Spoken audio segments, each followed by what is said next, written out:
হয়, মই বৰ্তমান উপস্থিত আছোঁ ডিমৌৰ আঠাবাৰী চাহ বাগিচাত আৰু আঠাবাৰী চাহ বাগিচাই সমগ্ৰ বিশ্বৰ ভিতৰতে তেওঁলোকৰ নাম প্ৰতিষ্ঠা কৰিবলৈ সক্ষম হৈছে আৰু মই সকলো কথা জানিম, কিন্তু তাৰ পূৰ্বে দেখুৱাইছোঁ এই আঠাবাৰী চাহ বাগিচাই এতিয়া সমগ্ৰ বিশ্বৰ ভিতৰত নাম তেওঁলোকে সন্নিৱিষ্ট কৰিবলৈ সক্ষম হৈছে, এটা এৱাৰ্ড পাইছে। এই আঠাবাৰী চাহ বাগিচাৰ যিজন মেনেজাৰ আছে, মই তেখেতৰ সৈতে কথা পাতিম আৰু এটা আচলতে অতি সুখৰ কথা, কাৰণ সমগ্ৰ ভাৰতৰ নহয় সমগ্ৰ বিশ্বৰ ভিতৰত কেইবাখনো দেশে এই চাহ বাগিচাৰ তেওঁলোকৰ চাহপাতৰ মান নিৰ্ণয় কৰিবলৈ যিটো চেষ্টা কৰিছিল, তাৰ ভিতৰত এই ডিমৌৰ আঠাবাৰী চাহ বাগিচাই তেওঁলোকে প্ৰথম স্থান অধিকাৰ কৰিছে আৰু অসমৰ বাবে এটা অতি নিশ্চিতভাৱে সুখৰ খবৰ। मैं आपसे जानना चाहूँगा कि कौन सी आप लोगों को ये आठाबारी टी स्टेट में अवार्ड मिला है। जी, ये अभी गत फरवरी 25 तारीख को लास वेगास में यूएसए में वर्ल्ड टी एक्सपो हुआ था। उसके अंतर्गत ग्लोबल टी चैम्पियनशिप हुआ था, जिसमें विश्व के सभी प्रकार के चाय एक जगह जमा होकर प्रतियोगिता हुई कि किस प्रकार का चाय को कौन सबसे बेहतर है।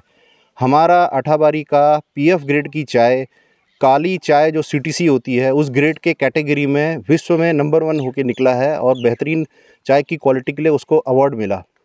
इसके लिए मैं हमारे बागान के सभी कर्मचारियों को, हमारे एक एक वर्कर को, जिसमें हमारी वुमेन प्लकर हैं, मैन प्लकर हैं, सभी कर्मचारियों को बहुत बहुत धन्यवाद, बहुत बहुत बधाई देता हूं। और हमारे कंपनी के chairman sir mister Dipankar Chatterjee और managing director mister Rudra Chatterjee, दोनों ने ही मुझे विशेष तरह से ये संदेश दिया था कि हर एक व्यक्ति को, हर एक कर्मचारी को आप निजी तरह से धन्यवाद दीजिए।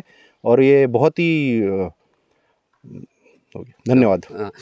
নিশ্চিতভাৱে ক'ব লাগিব যে আচলতে এই যিসকল গ্ৰাছ লেভেলৰ কৰ্মকৰ্তা আছে, কাৰ্যকৰ্তা আছে, তেওঁলোকৰ কাৰণে যিখিনি ৱৰ্কাৰ আছে, তেওঁলোকৰ কাৰণে আজি এই এৱাৰ্ড পাবলৈ সক্ষম হৈছে আৰু যাৰ বাবে আজি আঠাবাৰী চাহ বাগিচাত এক উৎসৱমুখৰ পৰিৱেশৰ সৃষ্টি হৈছে। সকলো ৱৰ্কাৰক আচলতে মিঠাই খুৱাই তেওঁলোকে এই ফূৰ্তি আনন্দ কৰিছে। বাগিচাখনৰ আৰু বিষয় আছে, মই আপোনাৰ পৰা জানিবলৈ চেষ্টা কৰিম।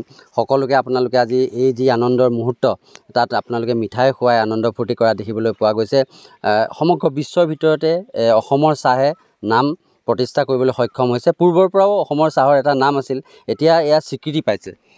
হয়, মই প্ৰথমে আপোনালোকক যি ৰিপৰ্টাৰ ইয়াত আপোনাৰ ৰিপৰ্টিং কৰিবলৈ আহিছে, আপোনালোকক ধন্যবাদ জনাইছোঁ আমাৰ বাগানত অহাৰ কাৰণে।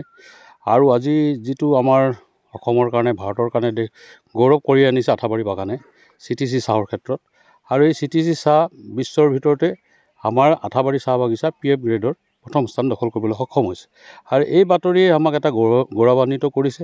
আমাৰ শ্ৰমিকসকল, আমাৰ কৰ্মচাৰীসকল, আমাৰ যি প্ৰত্যেকটো জেগাৰ য'ত যেনেকুৱা আমাৰ শ্ৰমিক ৰাইজসকল আছে, ইয়াৰ লগত ইনভলভ যিবিলাক আছে, তেখেতসকলে ইয়াৰ মানে কৰ্তৃত্ব আমি প্ৰদান কৰিছোঁ।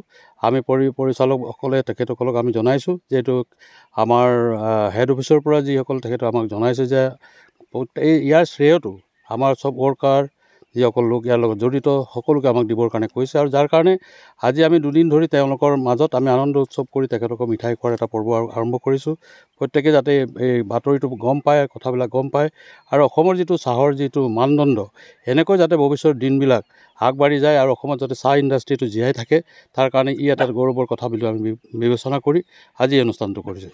হয়, নিশ্চিতভাৱে অসমৰ চাহে পূৰ্বৰে পৰাই আচলতে সমগ্ৰ বিশ্বতে তেওঁলোকৰ নাম প্ৰতিষ্ঠা কৰিবলৈ সক্ষম হৈছে আৰু এতিয়া আজি এটা স্বীকৃতি পাইছে। আমেৰিকা যুক্তৰাষ্ট্ৰত যিটো হৈছিলে, এই সমগ্ৰ বিশ্বৰ ভিতৰত ভাৰতবৰ্ষৰ অসমৰ ডিমৌৰ এই আঠাবাৰী চাহ বাগিচাই তেওঁলোকৰ নাম প্ৰতিষ্ঠা কৰিবলৈ সক্ষম হৈছে।